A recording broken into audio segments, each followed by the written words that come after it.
आइए सुनते हैं महालक्ष्मी व्रत कथा।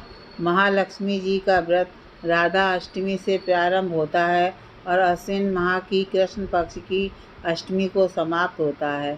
इस दिन लक्ष्मी जी की पूजा की जाती है और महालक्ष्मी व्रत कथा सुनी जाती है।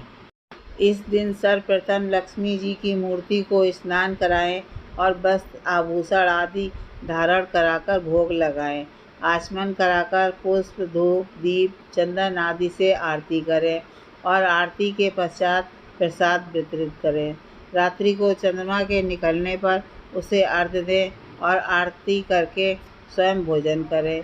इस व्रत के करने से धन धान्य की वृद्धि होती है और सुख लाभ मिलता है।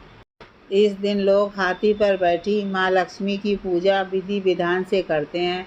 मान्यता है कि महालक्ष्मी व्रत को विधि विधान से कर महालक्ष्मी व्रत कथा सुनने से लक्ष्मी माता प्रसन्न होती है।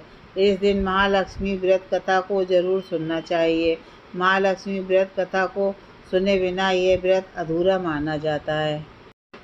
महालक्ष्मी व्रत कथा। एक बार भगवान विष्णु भूलोक में गमन के लिए जाने लगे।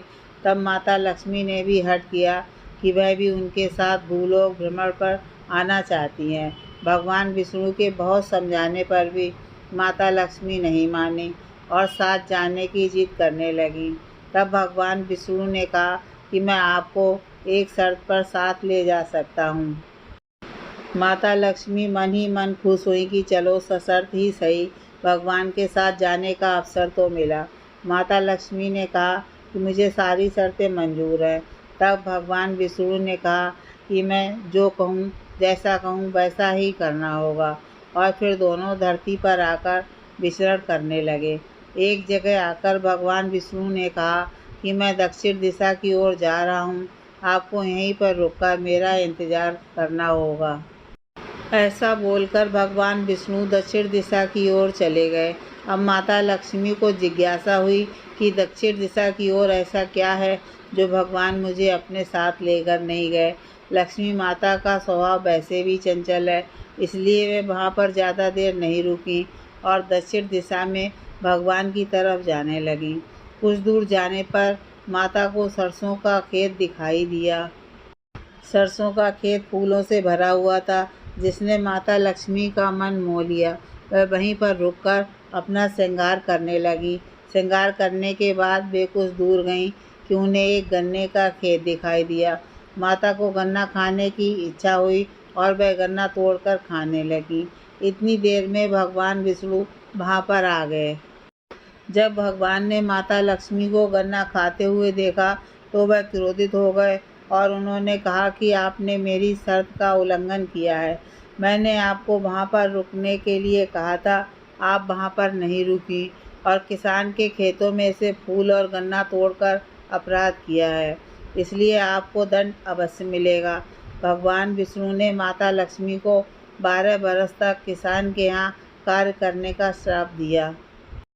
अब विवश होकर माता लक्ष्मी को किसान के घर रहना पड़ा। एक दिन लक्ष्मी जी ने किसान की पत्नी को देवी लक्ष्मी की प्रतिमा की पूजा आराधना करने को कहा और बोला कि इससे तुम्हारी हर मनोकामना पूर्ण होगी, वह तुम जो भी मांगोगे वह तुम्हें मिलेगा। किसान की पत्नी ने वैसा ही किया।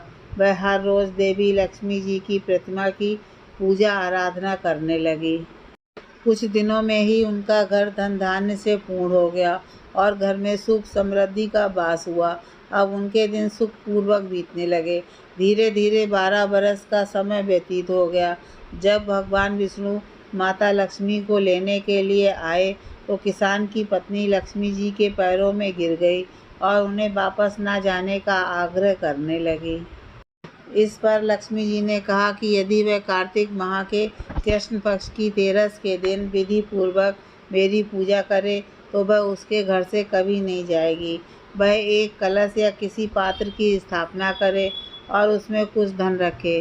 किसान ने माता लक्ष्मी के बताए अनुसार पूजा कर कलश की स्थापना की और किसान के घर सुख समृद्धि रहने लगी और घर धन धान्य से पूर्ण हो गया।